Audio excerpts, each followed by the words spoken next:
मंगल मूर्ति मारुति नंदन सकल अमंगल मूल निकंदन मंगल मूर्ति मारुति हनुमान ज्योतिष केंद्र सीतामढ़ी में आप सभी का स्वागत है। नमस्कार दोस्तों, इस एपिसोड भाग 2 में 7वें घर से 12वें घर तक तथा इनमें विभिन्न राशि अंकों में शनि की उपस्थिति का स्थूल विवेचना करने का प्रयास करता हूं, क्योंकि सटीकता के लिए कई अन्य तथ्यों, योगों आदि को देखना पड़ता है, तभी हम सटीक फल के निकट आते हैं। देखिए, शनि अगर सप्तम घर में यहाँ पर हो तो प्रायः समस्त आचार्यों ने वैवाहिक जीवन की दृष्टि से इसे अशुभ माना है। यह सच है, या तो लाइफ पार्टनर देर से अथवा बड़ी आयु वाला या विजातीय होता है। विवाह में अड़चनें उत्पन्न होती हैं, पत्नी सुख में न्यूनता बनी रहती है, पत्नी उदास वृत्ति वाली प्राप्त होती है, पत्नी के साथ मतभिन्नता बनी रहती है। स्त्री जातक की कुंडली में शनि हो तो पति आयु में बड़ा परंतु धनी मानी और प्रेम करने वाला मिलता है। शादी काफ़ी उम्र में होने के बाद होती है या किसी विधुर के साथ विवाह होने की संभावना बनी रहती है। अगर यहाँ पर 2, 6, 10 या 11 अंक हो और शनि लिखा हो तो द्विभार्जा योग तक बन सकता है, या अनेक स्त्रियों के साथ संबंध बने रहने की संभावना बन जाती है। 3, 7 या 11 अंक में यहाँ पर शनि हो तो संतान के जन्म में काफ़ी अंतर रहता है। लेकिन शनि अगर यहाँ पर तुला राशि में हो तो जातक दूसरी शादी कर सकता है, उससे उसे लाभ की प्राप्ति हो सकती है। मेरी समझ में यह आया है कि 7, 10, 11 इस अंक में किसी राशि का शनि सप्तम स्थान में हो तो पत्नी अच्छी मिलती है, धन की प्राप्ति होती है, दोनों में परस्पर खूब पटती भी है, यानी कि विवाह के बाद भाग्योदय होता है। यहाँ अगर शनि और चंद्र की युति यानी दोनों साथ साथ हो तो पारिवारिक और गृहस्थी सुख अच्छा नहीं मिलता है, और कोर्ट कचहरी या साझेदारी के व्यवसाय की बातें हों तो उसमें भी सफलता नहीं मिलती। 4, 8 या 12 अंक में यहाँ पर शनि हो तो गृहस्थ सुख अच्छा मिलता है, परंतु धनाभाव की स्थिति बनी रहती है। हालांकि लाइफ पार्टनर अच्छा मिलता है, परंतु आपसी विचार दोनों में नहीं मिलने के कारण वाक युद्ध चलता रहता है। तलाक तक की नौबत आ सकती है, परंतु मेल मिलाप होते रहते हैं। 1, 5 या 9 अंक में भी शनि यहाँ हो तो लगभग यही फल प्राप्त होते हैं। शादी एक ही होती है। अगर शनि अष्टम यानी मृत्यु के घर में बैठा हो यहाँ पर तो सुख की आशा करना निराधार है। हालांकि मैंने 1-2 कुंडलियाँ देखी हैं और बातचीत के क्रम में पाया है कि विवाह करने के कारण या वसीयत के माध्यम से उन्हें धन की प्राप्ति हुई है। हाँ, आर्थिक नुकसान के अवसर जीवन में कई बार आते हैं, परंतु जातक दीर्घायु होता है। यदि शनि यहाँ पर 7, 10 या 11 अंक में हो तो जातक को अपनी मृत्यु का भान हो जाता है और मृत्यु के समय प्रसन्न रहता है। अगर यहाँ पर 2, 6, 7, 11 या 12 अंक लिखा हो और शनि बैठा हो तो नौकरी के शुभ योग बनते हैं, उनके लिए नौकरी करना अच्छा होता है। परंतु 1, 4, 5, 8, 9, 10 अंक में अगर शनि हो तो स्वतंत्र व्यवसाय करना शुभ रहता है, परंतु संतान और संपत्ति दोनों में से एक ही मिलने की संभावना बनती है। यदि किसी स्त्री जातक के अष्टम स्थान में शनि हो तो गर्भ में विकार होने के कारण पुत्र संतान में बाधा उत्पन्न होने की संभावना बनी जाती है और संतानें भी कम हो सकती हैं। परंतु 4 अंक में यहाँ पर शनि हो तो संपत्ति और अधिकार दोनों मिलते हैं। यदि 9 अंक में यहाँ पर शनि हो तो विवाह के बाद अच्छा फल नहीं प्राप्त होता, क्योंकि भाग्य का स्वामी अपनी राशि से यहाँ द्वादशेष हो जाता है। यदि शनि नवम यानी भाग्य के घर में बैठा हो तो जातक धर्म कर्म में विश्वास रखता है, तंत्र मंत्र दर्शन और वेदांत जैसी रहस्यमयी गूढ़ विषयों के पठन पाठन में जातक की रुचि होती है। ऐसा जातक न्यायप्रिय होता है। किसी धार्मिक संस्था का प्रवर्तक, यूं कहें कि मठाधीश या किसी शैक्षणिक संस्थान का अधिकारी बनकर अपने समाज और रिश्तेदारी में अच्छा नाम कमा जाता है, अच्छी संपत्ति भी अर्जित कर लेता है। या संभव है कि पूर्वजों की संपत्ति भी प्राप्त हो। यदि यहाँ पर 2, 3, 6, 7, 10 या 11 अंक में शनि बैठा हो तो अर्जित संपत्ति का नाश होने लगता है। पिता पुत्र दोनों एक जगह रहकर प्रगति नहीं कर पाते हैं।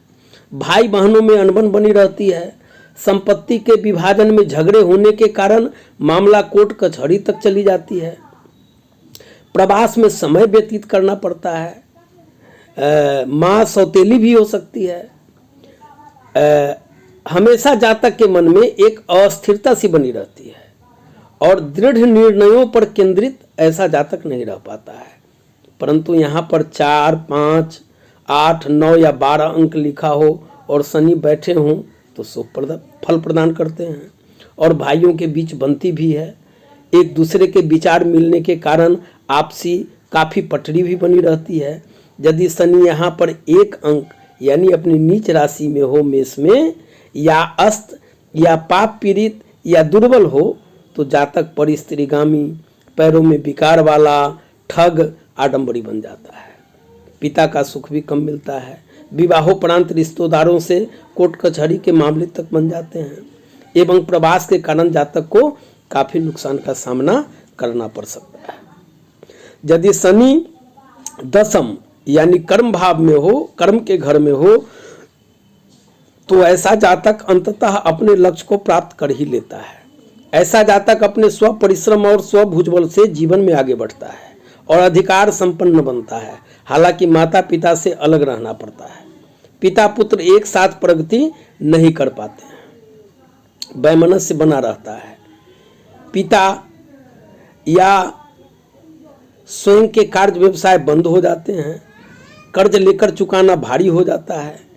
एक खास बात यहाँ यह भी है कि शनि के दशम स्थान में होने से जातक के हर कार्य में विलंब होता है, यानी जातक का कोई भी कार्य विलंब से संपन्न होता है। जीवन के 25वें साल में ऐसा जातक कोई न कोई पुण्य का काम करता है और 36वें वर्ष में आकर जातक का भाग्योदय होता है। 7, 10 या 11 अंक में शनि यहाँ पर सुफलदायी हो जाते हैं। परिवार बड़ा, खेती से लाभ, मित्रों और समाज से लाभ प्राप्त हो जाता है। जातक समाज में प्रतिष्ठा प्राप्त करता है। शनि का 1, 5 या 9 राशि में यहाँ होने से जातक गूढ़ शास्त्रों का जानकार, पठन पाठन में उसकी अत्यधिक रुचि, अध्ययन अध्यापन से ऐसे जातक अपनी जीविका अच्छा चला लेते हैं। अन्य राशियों में शनि हो तो ऐसा जातक प्रवचन करने वाला, धर्म का उपदेश देने वाला, पुजारी या सन्यासी बन सकता है, परंतु दूसरों को उपदेश वर देता है लेकिन स्वयं उसका पालन ऐसा जातक नहीं करता। यदि यहाँ पर शनि शुक्र या चंद्र के अशुभ प्रभाव में हो तो जातक को यह समझना चाहिए कि उसके पूर्व जन्म के कारण शनि कष्टकारक बने हैं, यानी 10वें स्थान में आकर। ऐसा जातक अपने उत्तरार्ध की आयु में भी काम विकार से पीड़ित रहते हैं। माता पिता के सुख में न्यूनता बनी रहती है, आर्थिक हानि होती है, पदान्नति होती है, नौकरी में हो तो अधिकारियों से मतभेद आदि ऐसे अशुभ फल प्राप्त होते हैं। यदि शनि यहाँ 11 यानी लाभ स्थान के घर में हो तो जातक को संतान सुख में बाधा उत्पन्न होती है, मित्रों से धोखा मिलता है, उधार दिया गया पैसा वापस नहीं मिलता है, संतान विलंब से हो सकती है, अल्पायु हो सकती है या पत्नी बाँझ भी हो सकती है। यदि शनि 7, 10 या 11 अंक में यहाँ पर बैठे हों तो जातक भरपूर संपत्तिवान होता है या फिर उत्तर आयु में अच्छी संपत्ति प्राप्त कर लेता है और धन का संचय भी कर लेता है एवं यूं कहें कि संपत्ति उनकी स्थिर भी हो जाती है। नौकर चाकर भी कई होते हैं। यदि यहाँ पर 1, 4, 7 या 10 में शनि बैठा हो तो मित्रों से हानि, 2, 5, 8 या 11 अंक में शनि हो तो जीवन संघर्षमय, और 3, 6, 9 या 12 अंक में शनि हो तो आशाएं निराशा में परिवर्तित हो जाती है। खासकर 3 अंक में यहाँ पर शनि हो तो संतानाभाव बना रहता है। इतना अवश्य है कि 1, 2, 3, 4, 5, 6, 8, 9 या 12 अंक में यदि शनि हो तो पिता पुत्र एक साथ नहीं रह पाते। अगर एक साथ रहते हैं तो उन्नति नहीं हो पाती है, संतान से वैमनस्यता बनी रहती है, उत्तरार्ध आयु में संतान और स्त्री से कष्ट प्राप्त होता है।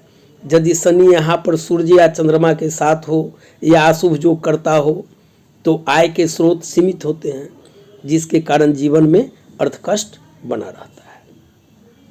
अब हम आते हैं शनि के द्वादश भाव में अवस्थिति का फल, उसे देखते हैं। यदि शनि 12वें स्थान में हो तो जातक में एकांतवास करने की इच्छा प्रबल हो जाती है। ऐसा जातक अपने ही कार्यों से अपनी ही हानि कर लेता है।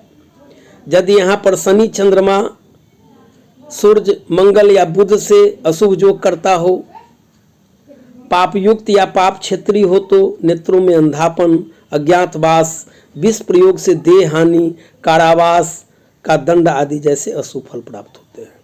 परंतु शनि यदि 7, 10 या 11 अंक में यहाँ पर हो और शुभ प्रभाव में हो तो ऐसा जातक बड़े बड़े शैक्षणिक, धार्मिक संस्थाएं, चिकित्सालय या भिक्षागृह आदि का कुशल प्रबंधक या संचालनकर्ता बनकर गुप्त तरीके से धन संचय करता है। यहाँ पर शनि का मंगल से अशुभ योग करने पर अपघात या आत्महत्या की संभावना बनी रहती है। यदि बुध के साथ यहाँ पर शनि अशुभ योग करता है तो चित्त में एक सनक सी पागलपन की संभावना बन जाती है, अटक अटक कर बोलने की बीमारी सी हो सकती है। या फिर सूर्य या चंद्र से अशुभ योग करता हो तो नेत्रों में अंधेपन की संभावना बनी रहती है। तो इस तरह हमने 7वें घर से 12वें घर तक तथा इनमें विभिन्न राशि अंकों में शनि की अवस्थिति का भाव और राशिफल की स्थूल जानकारी प्राप्त किया। एक बात पुनः दोहराना चाहूँगा कि ये मात्र स्थूल विवेचना है। जैसा मैंने पिछले वीडियो में भी बताया है कि सटीक फलादेश करने के लिए कई सारे तथ्यों, कई योगों को दृष्टिगत रखते हुए फलादेश किया जाता है। अब हम अगले एपिसोड में राहु का 1 से 6ठे घर तक विभिन्न राशियों में होना या उनके भाव फल कथन की व्याख्या करूंगा। धन्यवाद। नमस्कार।